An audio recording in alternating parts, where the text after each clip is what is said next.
Wherever you go around the globe on international conferences and they speak about culture, most of the time they miss one point. That culture does have different levels. Geert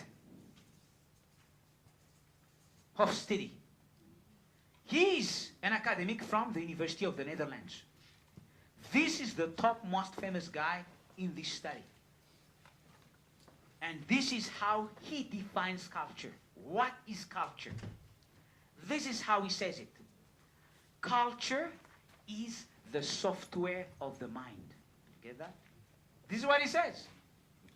Culture is the software of the mind. That is why we think differently. That is why we do things differently. The culture shapes it. Now, he says as well, culture is the collective mental programming. Means what? The collective creates it.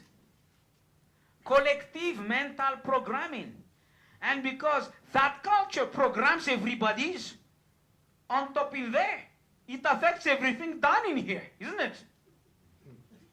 Rija says, whatever the definition of culture is, everybody should agree that culture is something that is created, learned,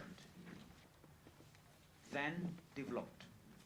Consciously or unconsciously, we pass it on to subsequent generations. It includes everything we say, we do, we make, and think. And it has a purpose. For us to coexist, survive, and succeed. Very interesting one. What do you remark first in there from that definition? Culture is something that is created, acquired, learned, then developed. Consciously or unconsciously, we pass it on to subsequent generations. What does that mean? We are not born with culture.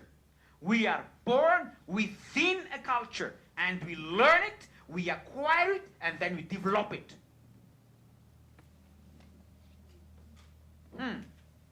Culture is not something innate.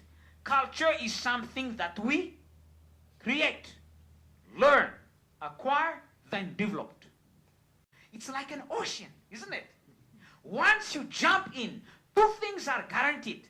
You will be wet and you will be salty. Hey, that's culture. What does that mean, man? You like it or not, you are going to get some part of that culture on you. You are not born with it. You acquire it. You develop it, isn't it? You create it. That's culture, man.